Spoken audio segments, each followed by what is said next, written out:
शुक्लां ब्रह्मविचारसारपरमां माद्यां जगद्व्यापिनीं वीणापुस्तकधारिणीं अभयदां जाड्यान्धकारापहां हस्ते स्फाटिकमालिकां विदधतीं पद्मासने संस्थितां वन्दे तां परमेश्वरीं भगवतीं बुद्धिप्रदां शारदाम्। कल के पाठ में हम लोग उगरण रपरः उपदेशे अनुनासिक इस सूत्र को पढ़ा था और कल हम लोग कृष्णार्थी त्वलकारः इन दोनों प्रयोगों को सिद्ध किए थे। आज के पाठ में हम लोग लोपः शाकल्यस्य सूत्र को प्रारंभ करेंगे। ठीक, लोपः शाकल्यस्य और पूर्वत्रा सिद्धम, इन दोनों सूत्रों को हम आज अच्छे से पढ़ेंगे।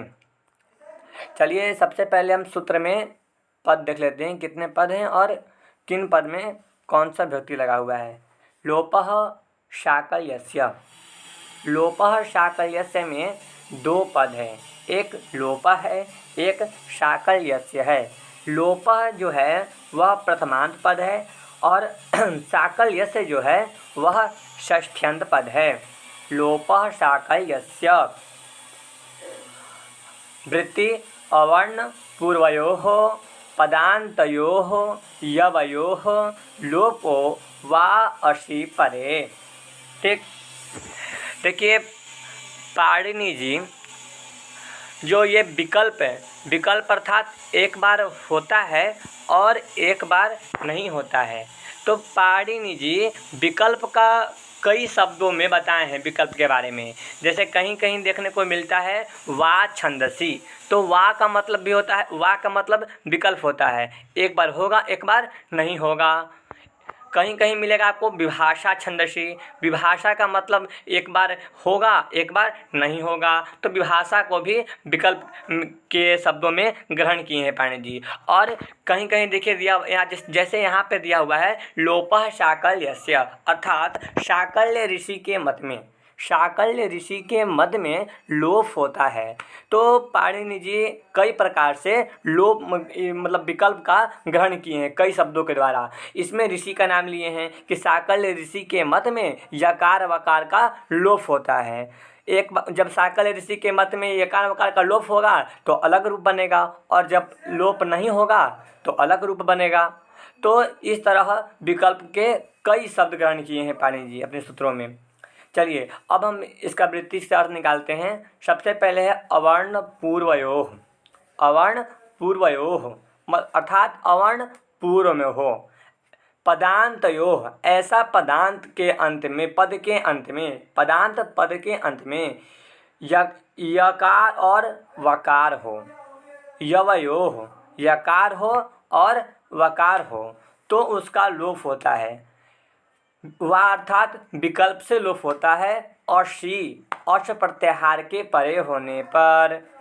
शाकल्य ऋषि के मत में शाकल्य ऋषि कहते हैं कि पद के अंत में अगर यकार हो अथवा वकार हो और उससे पूर्व में अवर्ण हो तो, और यकार वकार के तुरंत बाद में औष प्रत्याहार पर में हो तो यकार वकार का लोप होता है।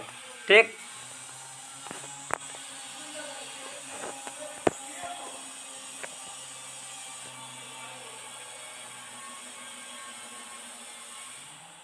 हरे शब्द रहता है। ठीक, हरे ई, ये जो हरे है यह संबोधन का है। ठीक,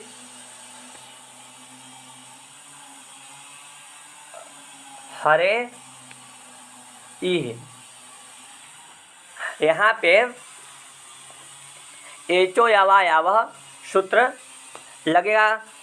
एचो यावा यावह सूत्र कहता है कि अच प्रत्याहार अगर पर में हो तो, और पूर्व में ए ओ ऐ औ हो तो क्रमशः उनको अय अव आय आव आदेश होता है। ठीक, तो एचो यावा यावह सूत्र से यहाँ पे हम ये के स्थान पर अय आदेश करेंगे। ठीक है, जब अय आदेश करेंगे तो हर अय ई, और इनको जब हम मिला देंगे तो हो जाएगा ह र, र में अ मिल जाएगा तो र पूरा अय हल हर य प्लस ई। ठीक, हर य प्लस ई, ऐसा रूप मेरे पास बन के आ गया। ठीक, अब यहाँ पर सूत्र लगेगा लोपः शाकल्यस्य। लोप होता है शाकल्य ऋषि के मत में। ठीक, तो वो क्या क्या ढूंढते हैं, तो कहते हैं कि पद के अंत में यकार हो अथवा वकार हो। हरे अगर एक शब्द था तो हरे भी एक शब्द है। ठीक, शब्द कब बनता है, जब उसमें विभक्ति वगैरह लग जाती है तो शब्द बन जाता है। तो हरे भी एक शब्द है।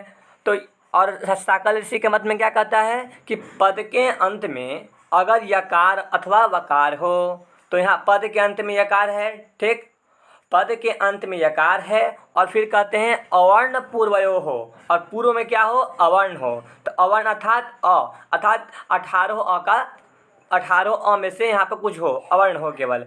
तो र में अवर्ण है कि नहीं है, तो है, र और अ, इसमें अ है। तो पद के अंत में यकार हो अथवा वकार हो, तो यहाँ पे यकार मिल रहा है। और यकार वकार से पूर्व अवर्ण हो, तो र में यहाँ पर अ है, वह अवर्ण है। और उससे यकार वकार से पर में तुरंत अश प्रत्याहार का वर्ण हो। अश प्रत्याहार अयुड़ के आकार से लेके जबा गट दस के सकार तक बनता है, तो ई आ जाएगा बीच में। ठीक, तो यहाँ पे इनका तीन बात जो कहे हैं सूत्र में कि पद के अंत में यकार वकार हो, उससे पूर्व में अवर्ण हो, और यकार वकार के तुरंत बाद में अस प्रत्याहार का वर्ण हो, तो तीनों के तीनों गुण यहाँ पे मिल रहे हैं। तो यहाँ पे यकार का लोपः शाकल्य से यकार का लोप हो जाएगा। जब यकार का लोप हो जाएगा तो बनेगा ह र प्लस ई है। ठीक, इतना बन गया। अब यहाँ पे आद गुणा सूत्र से गुण की प्राप्ति हुई। आद गुणा सूत्र कहता है अवर्ण से अच पर में हो तो पूर्व पर के स्थान में गुण रूप एक आदेश होता है। अवर्ण हो जाएगा र में र उत्तरवर्ती आकार, उससे पूर्व में अच प्रत्याहार में आता है ई। तो अवर्ण से अच पर में है, तो पूर्व पर के स्थान में यहाँ पे गुण एकादेश प्राप्त हुआ। जब गुण हो जाएगा तो हरे ह ऐसा प्रयोग बनेगा, लेकिन हमें बनाना क्या है, हर इह बनाना है। तो यहाँ पे जब गुण की प्राप्ति हुई तब यहाँ पर एक अधिकार सूत्र आ गया, पूर्वत्रा सिद्धम। कौन सा सूत्र है, पूर्वत्रा सिद्धम। कहता है कि सपाद सप्ताध्यायीं प्रति त्रिपाद्य असिद्धा। सपाद सप्ताध्यायीं प्रति त्रिपाद्य असिद्धा कहता है कि मतलब सवा सात अध्याय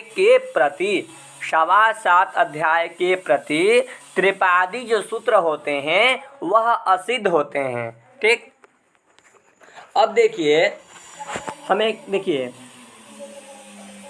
हरा प्लस ई ऐसा हमें है। ठीक, यहाँ पे हमें गुण करना है। ठीक, गुण करने के लिए सूत्र कौन सा आया, आद गुणा। ठीक, आद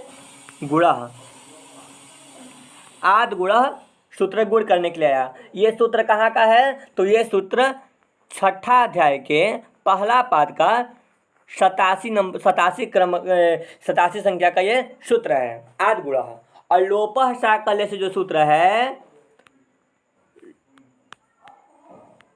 लोपः शाकल्य से जो सूत्र है ये कहाँ का है, तो ये सूत्र है 8 अध्याय के तीसरे पाद का 19 संख्या का सूत्र है। ठीक, तो पूर्वत्रा सिद्धम कहता है कि सवा सात अध्याय का मतलब 8 अध्याय एक पाद, ठीक। 8 अध्याय एक पाद 7.25 अध्याय होता है, ठीक। और एक अध्याय में 4 पाद होता है, ठीक। 8 अध्याय और एक पाद 7.25 अध्याय 5 सप्ताध्यायी में चला आएगा। 8 अध्याय और एक पाद 5 सप्ताध्यायी में चला आएगा और त्रिपादी में 8 अध्याय के जो 2, 3, 4 पाद बचे हुए हैं वो तीनों त्रिपादी में चले जाएंगे, ठीक। पूर्वोत्तर सिद्धम कहता है सपाद सप्ताध्यायी के प्रति। सपाद सप्ताध्यायी कौन कौन हो जाएंगे? तो 8 अध्याय और पहला पाद। 8 अध्याय और पहला पाद के पूर्व जितने भी सूत्र हैं वो सपाद सप्ताध्यायी कहलाएंगे। और 8 अध्याय दूसरे पाद, दूसरे, तीसरे, चौथे, ये तीनों क्या कहेंगे? त्रिपादी कहलाएंगे, ठीक। तो वृत्ति में लिखा हुआ है सपाद सप्ताध्यायी प्रति त्रिपाद्य असिद्धा, अर्थात सपाद सप्ताध्यायी सूत्रों के प्रति त्रिपादी जो सूत्र होते हैं वो असिद्ध होते हैं। अर्थात सपाद सप्ताध्यायी जो कार्य को करेगा वह कार्य अगर त्रिपादी का हो तो उसको वह सूत्र नहीं मानता है। अर्थात जो पूर्व जो सूत्र होते हैं वो पर को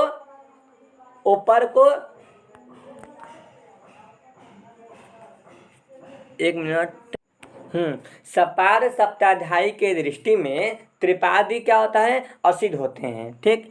तो ये आद गुणः जो सूत्र है ये जब हर ई में अ और ई में जब गुण करने आएगा, ठीक, तो ये जो गुण, ये जो यकार का जो यहाँ पे लोप हुआ है, हरय था, हरय में जो लोपः शाकल्य सूत्र से जो यकार का लोप हुआ था, तो लोपः शाकल्य सूत्र कहाँ का है?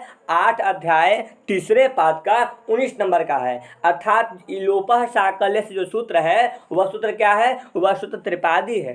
तो आद गुणः के दृष्टि में त्रिपादी क्या होते हैं? असिद्ध होते हैं। सपाद सप्ताध्यायी के दृष्टि में त्रिपादी असिद्ध होते हैं। आद गुणः जो सूत्र है वह सपाद सप्ताध्यायी का है और लोपः शाकल्य से जो सूत्र है वो त्रिपादी है, ठीक। त्रिपादी क्यों है?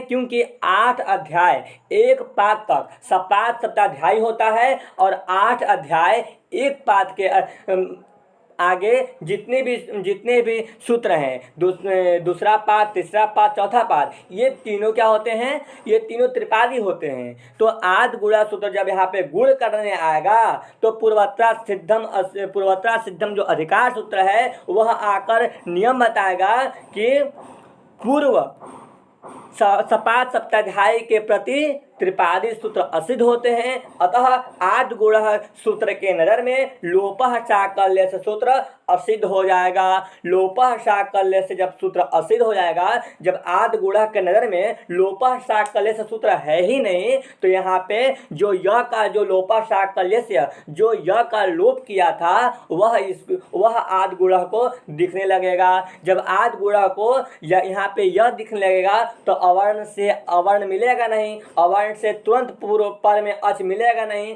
तो यहाँ पे गुण नहीं होगा, ठीक।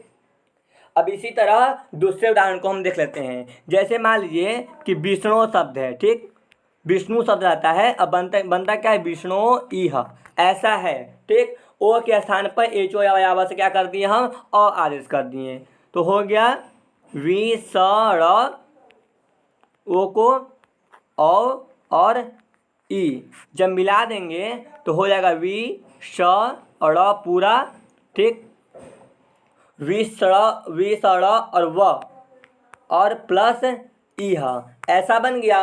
अब यहाँ पे लोपः शाकल्य से सूत्र हम लगा देंगे। लोपः शाकल्य से सूत्र कहता है कि अवर्ण पूर्वक पदांत में अगर यकार वकार हो तो पदांत में वह है, मिल गया वह। पद के अंत में अगर वह हो, उससे पूर्व में अगर अवर्ण हो, अवर्ण मिल गया हमें मिल गया ऋकार उत्तरवर्ती आकार अवर्ण मिल गया, ठीक। 2 मिल गए, 2 गुण मिल गए। और फिर कहता है तुरंत अस प्रत्याहार पर में हो, तो अस प्रत्याहार में तुरंत पूर्व पर में मिल गया। पद के अंत में यकार वकार हो, यकार वकार से पूर्व में अवर्ण हो और यकार वकार से तुरंत बाद में अस प्रत्याहार पर में हो। तीनों गुण हमें लोपा साकल्य के मिल गए। तब यह निश्चित हुआ कि वकार का लोप लोपा साकल्य से कर देगा। जब वकार का लोप लोपा साकल्य से कर दिया तब क्या बचा मेरे पास, विष्ण प्लस इह।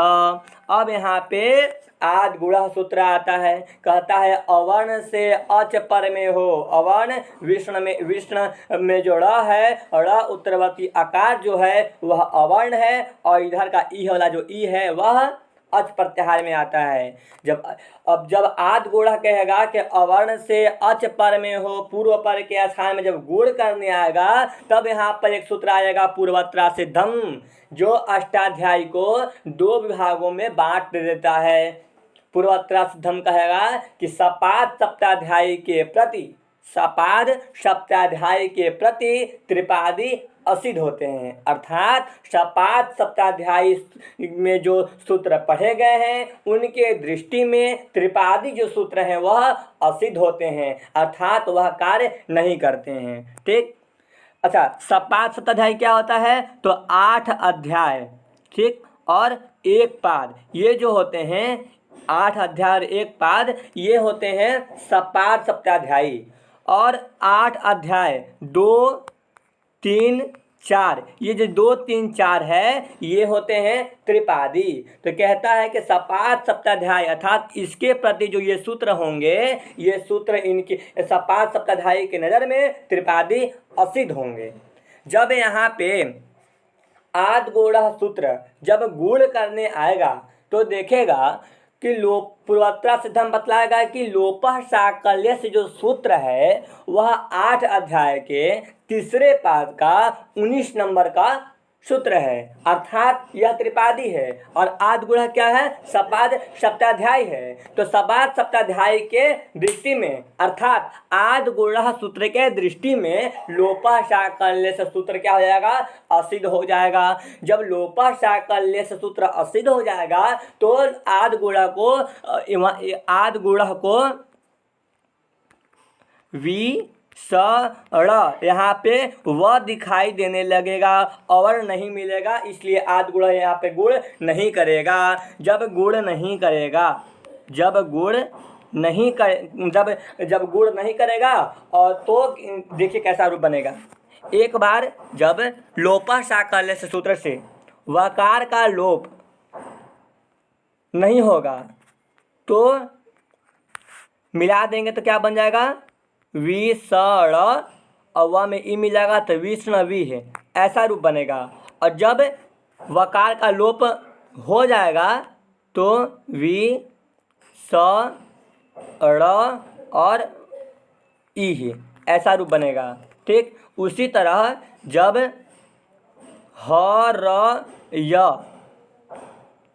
प्लस ई है, जब यकार का लोप नहीं होगा तो र ई ह, ऐसा रूप बनेगा। और जब एक बार विकल्प से यकार का लोप जब हो जाएगा, जब नहीं होगा तो ऐसा रूप बनेगा, और जब हो जाएगा तो ह र प्लस ई है, ऐसा के ऐसा ही रह जाएगा।